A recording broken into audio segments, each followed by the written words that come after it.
Hey there, everyone. So, welcome back to another episode of Go. We're going to do something that we haven't done for in a long time, which is essentially doing another live commentary on a game that just happened this past week, and it's built a lot of controversy in regarding to the rules. And now you guys might have heard about it. It's KJ versus Byun Sangil, KJ being the Chinese professional 9-dan player and Byun being the Korean professional, I believe also 9-dan player as well. And we're just going to take a look at the game itself. Aside of all the rule violations, what have you, let's enjoy the game and see who was indeed leading through this game. And so sit back and enjoy, because we are doing an opening right now. We have a couple openings moves right here, KJ being the one in black and Byun being the one playing as the white stones. And now so we have a standard opening, Byun going for a little bit more of an influential approach, doing the one space extension right here on the top. That tells me, at least from an SDK perspective, that hey, I am looking to kind of enjoy this game with influence in mind, not necessarily territory. And Kaja being Kaja, he's like, you know what, I'm going to open up with the 3-4 and I'm just going to take my territory right here. This is my box. It's going to be very hard to invade. Yes, there is a peeping move right here for a little bit later if Byun decides to go for that. But we're just gonna have to wait and see. And we can start seeing that white is really putting a lot of the pressure on the invading black stone. Black did approach white's corner right here in the bottom left-hand corner. White decided to do a costuming, and then decided to surround right here on the C8, really containing black in the area.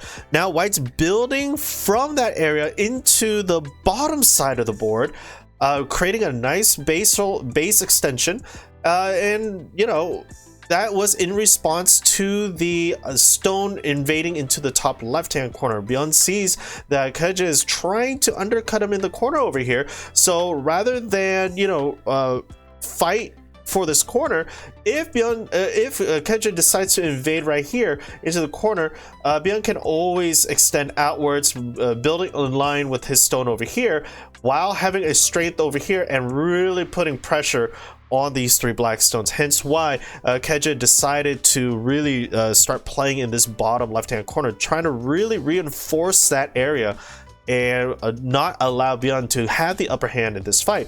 Now, as Byun is building strength on the bottom, you can see that Byun is outlining his territory right here.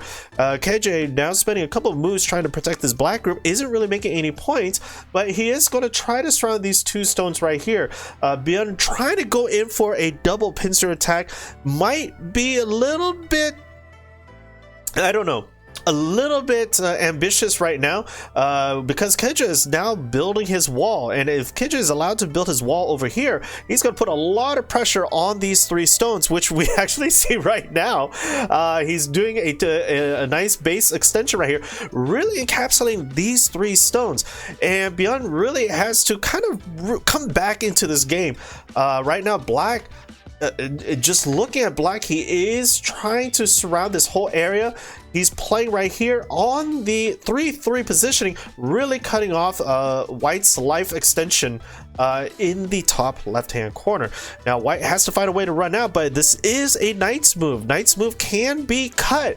So even if KJ plays right here, you know, Byun just has to play here and it's pretty much cut off. Yeah, I mean, it's really I don't know why Byun would do that, but there is some weaknesses right here, hence why Byun decided to go for an extension, two stone extension right here, building more strength so he doesn't get to Atari if the knight's move gets cut.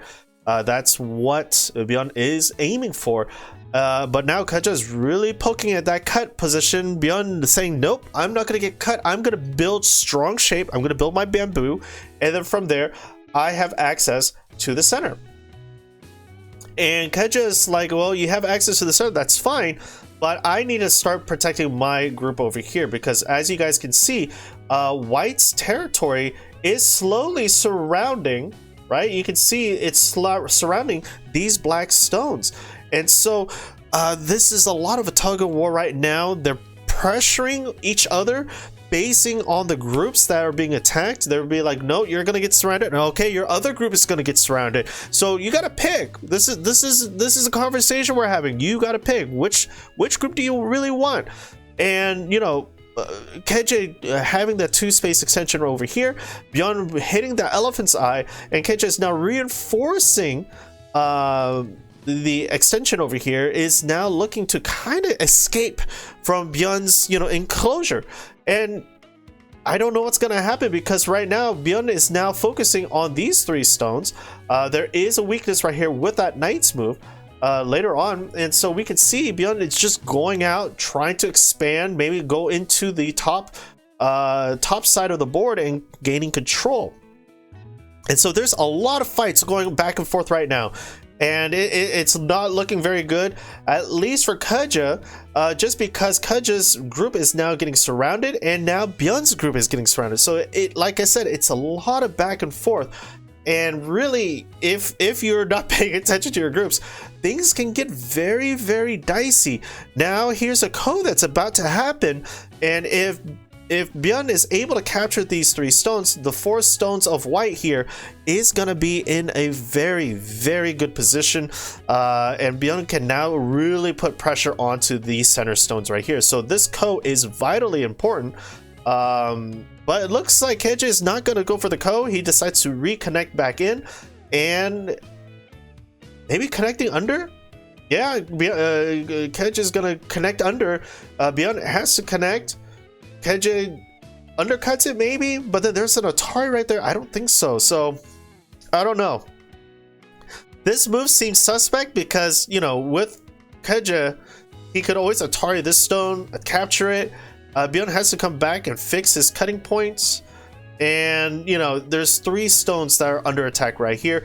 Granted, you do have the single stone that is the weakness in the whole chain, but I don't know.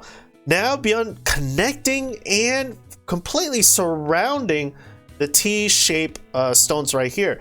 And so with this in mind, it looks to be Kaja is in trouble. Kaja is really trying to figure out how to get out of this, and Byun is like, you know what, I'm not gonna let you escape that easily, bro. You're gonna get surrounded.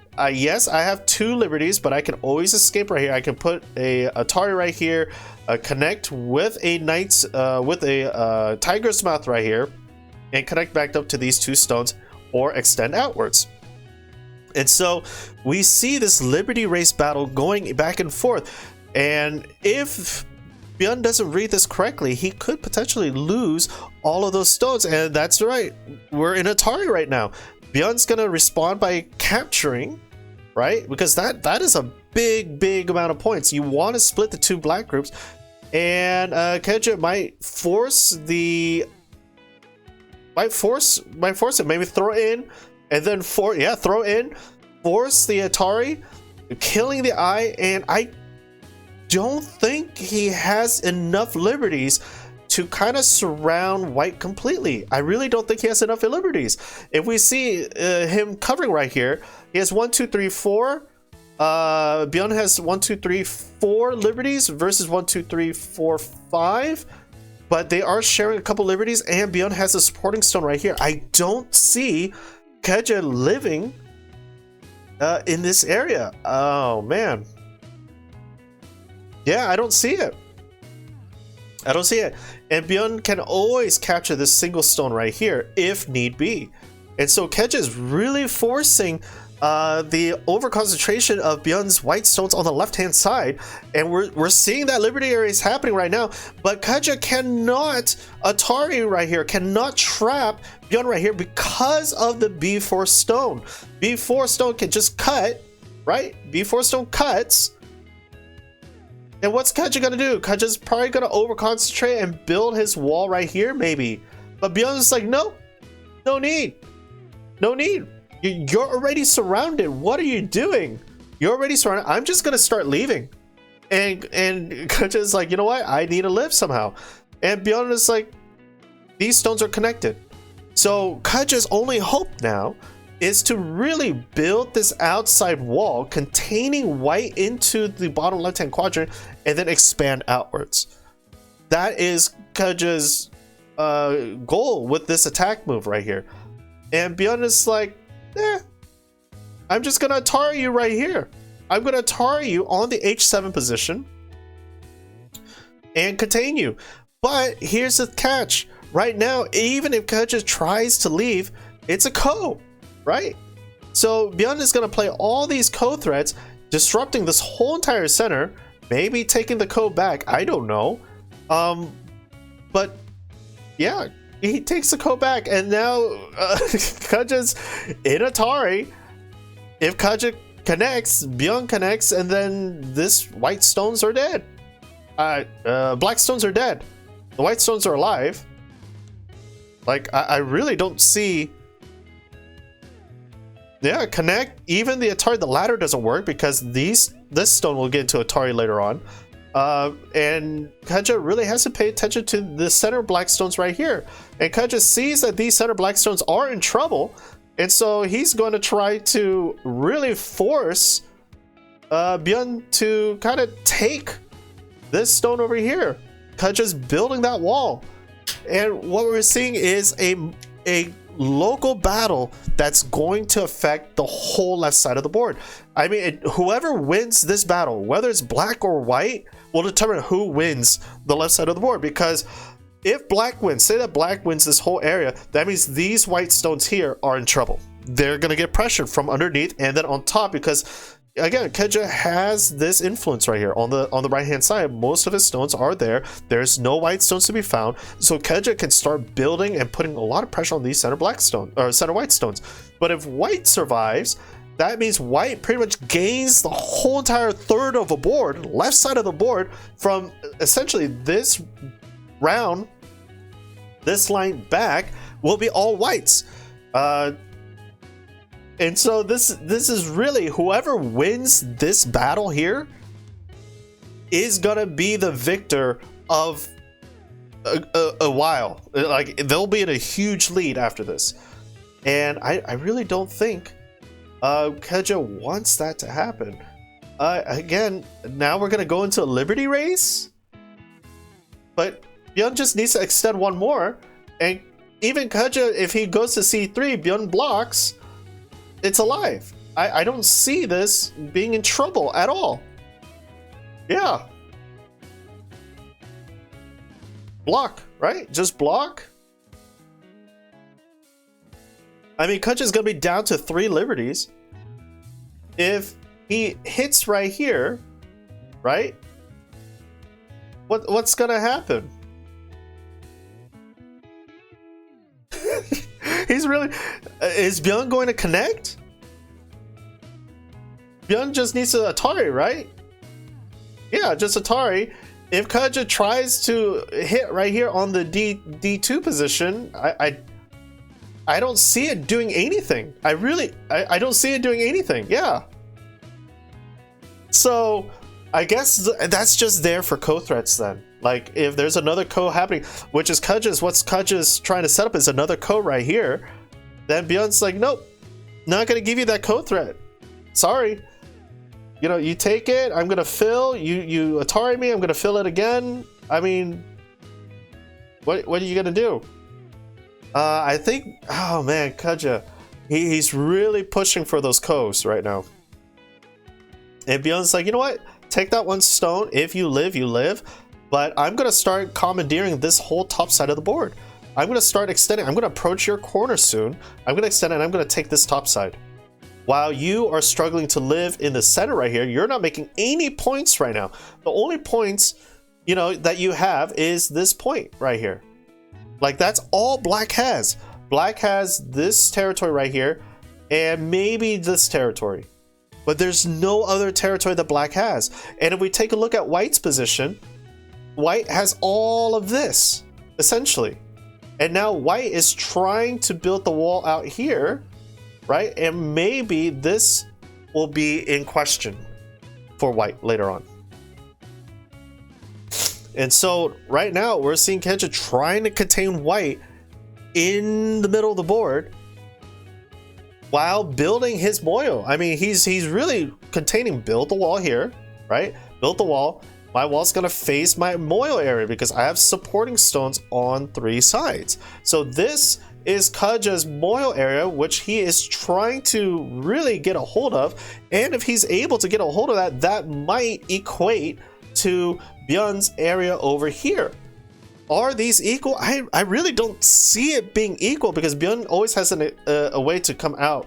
Right here, he has a K4 stone that is facing outwards, so a reduction on Byun's end is really just there. Oh man, OGS. Okay, anyways, so going back, we are looking at white, and white's completely surrounding in the center right here, and white's just gonna extend. It's just gonna reduce this side, potentially capturing these 3 stones, because again, white can just extend out and capture those 3 stones.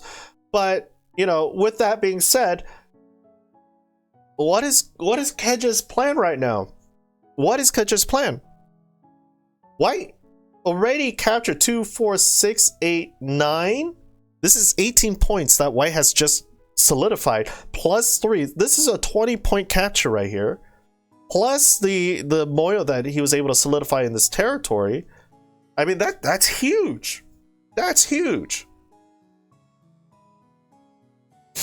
So, and now white is getting a couple points in the center. Keja, like I said, is trying to build that moyo area, but white is like, you know what, I'm gonna put pressure, I'm gonna start building my wall here, maybe do a surround, right? I could see white trying to do a surround right here.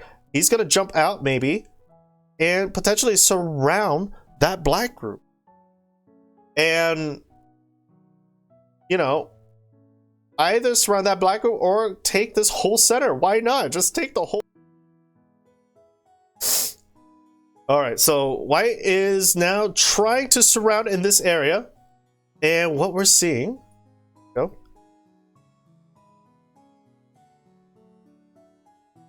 we're seeing is black really trying to survive.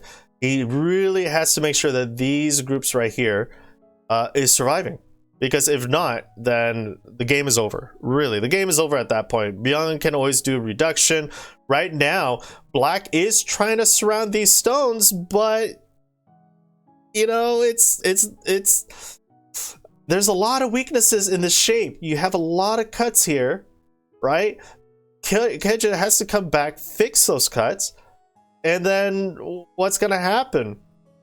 What if white cuts right now? Right? If white plays right here, like I don't know. I really don't know what's gonna happen. If white cuts, I think white's aiming for that K16. Keja's not gonna let him cut there, and he's just gonna keep building. But as he's letting white build more stones here, like white can just play out, make I shape, and live. Like I'm looking at white playing all these sente moves, these forcing moves, and black is really trying his best not to let white come into his area. But now, granted, if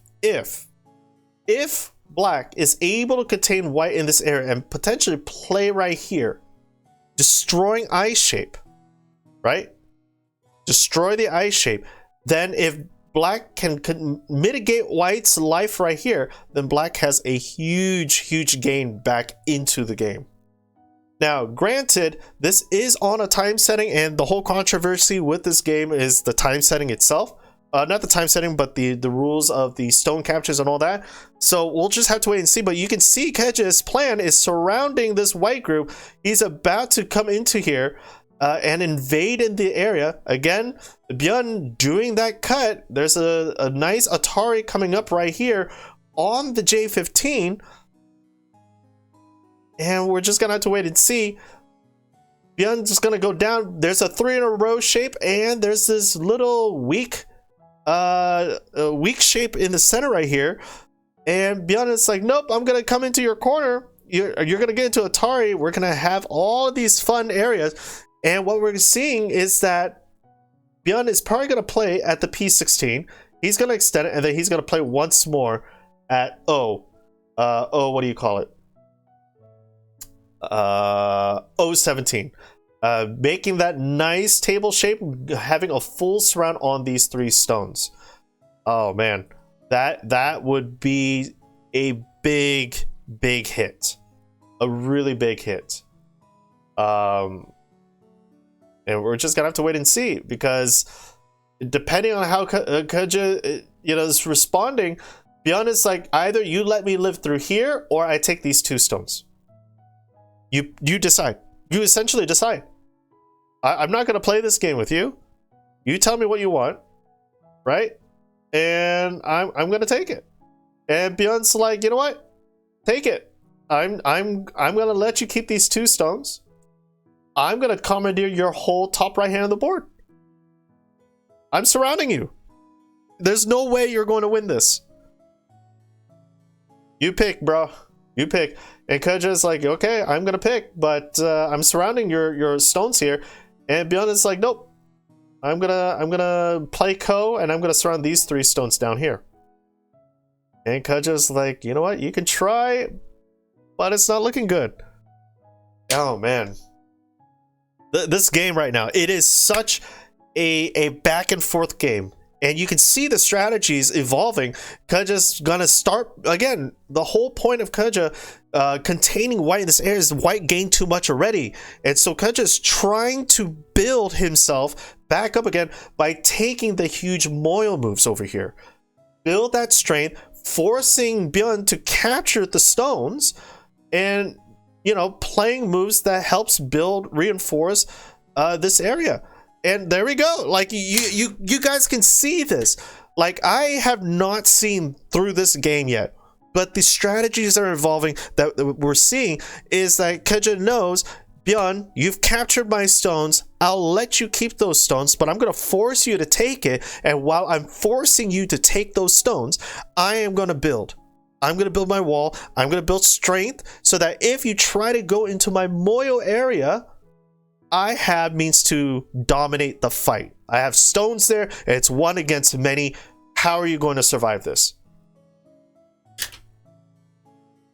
And so, and this is a game that Kaja likes to play. He really likes to play this style of gaming.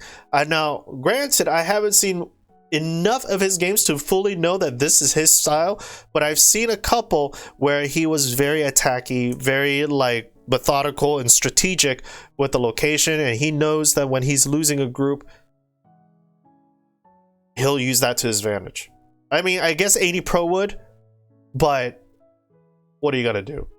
And now we take a look at Byun. Byun is like, you can take you can take the Moyo.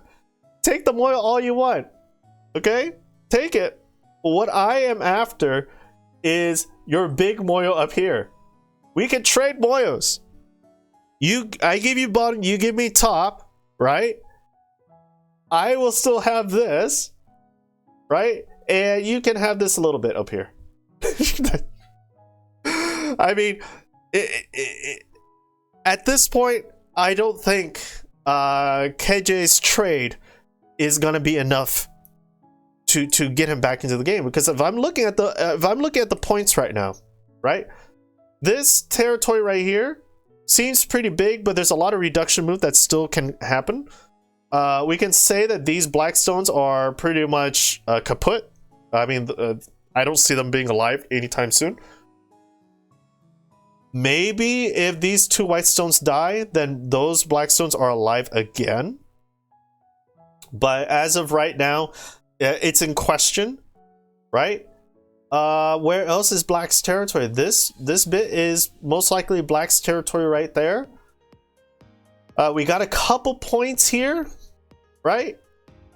And that's about it. Let's be generous. Let's say this is Black's territory.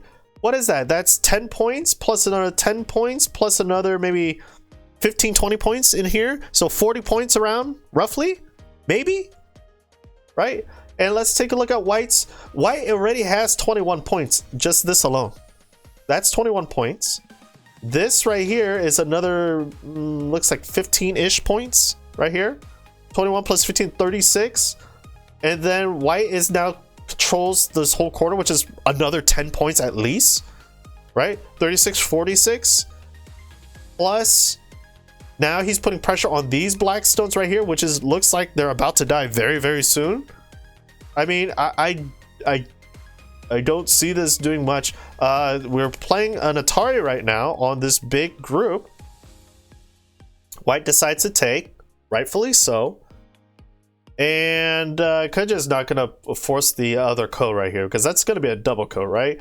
Kaja is not going to do that. Yeah, exactly. Kaja is going to take back the ko. And now, you know, Kaja is behind. Simple as that. Kaja is behind. By, to my guesstimate, around 10-ish points. 5-10 points. Now Byun is coming in and really disrupting Kaja's massive area. And Byun's like, okay, well, if you don't care about this whole area right here, that's mine. That's mine. You win this battle. Yeah? So now you got about this many points. And I'm gonna take all of this. This is mine. That's all of mine.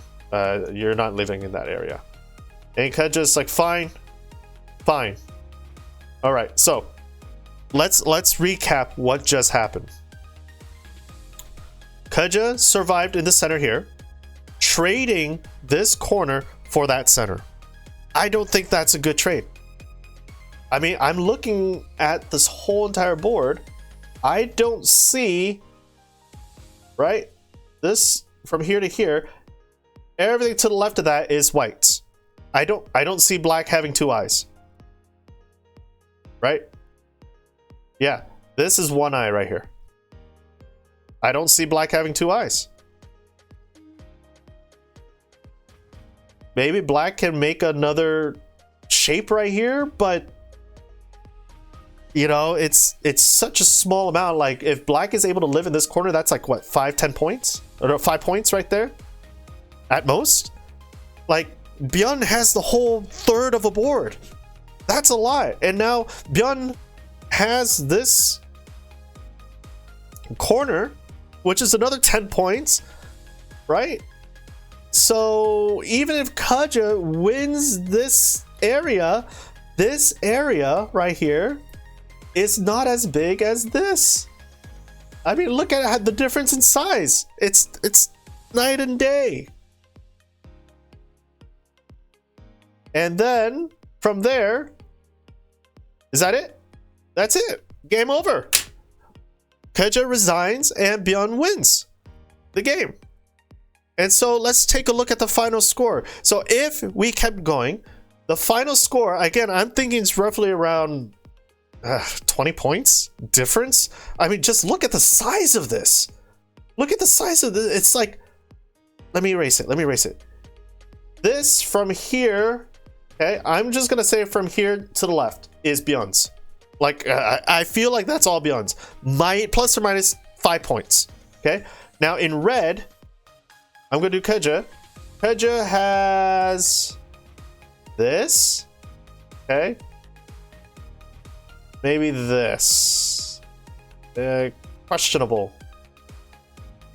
this area, and I feel like he has this. Okay, now it's really hard to see the red. I'm sorry. Maybe I can do it in green. Can green show up a little bit better? Yeah, green can show up a lot better. So here, let's do it in green.